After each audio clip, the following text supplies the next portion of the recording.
நரி, ஓநாய், முயல் ஆகிய மூன்றும் சேர்ந்து ஒரு விவசாயியின் பயிர்களையும் விளைபொருட்களையும் நாசம் செய்து வந்தன. இதனால் மிகவும் பாதிக்கப்பட்ட விவசாயி மூன்றையும் ஒழித்துக் கட்ட முடிவு செய்தான். ஒரு நாள் அந்த விவசாயி அவைகளை பிடிக்க பந்தயங்களை வைத்தான். அந்த மூன்று விலங்கும் விவசாயி வைத்த பந்தயங்களில் மாட்டிக்கொண்டன.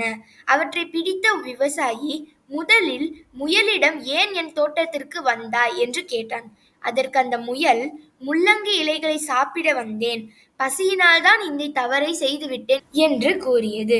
இனி ஒருபோதும் இங்கே வரமாட்டேன், என்னை மன்னித்துவிடு என்று உண்மையாக கூறியது. அடுத்ததாக நரியிடம் கேட்டான்.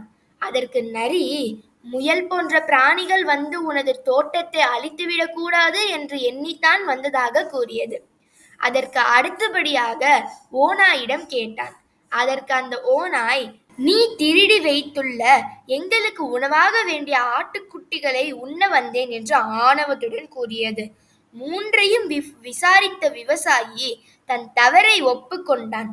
முயலை மட்டும் விடுவித்து நரியையும் ஓநாயையும் கொன்றான். ஆகையால் இக்கதையிலிருந்து நாம் தெரிந்து கொள்ளும் கருத்து என்ன?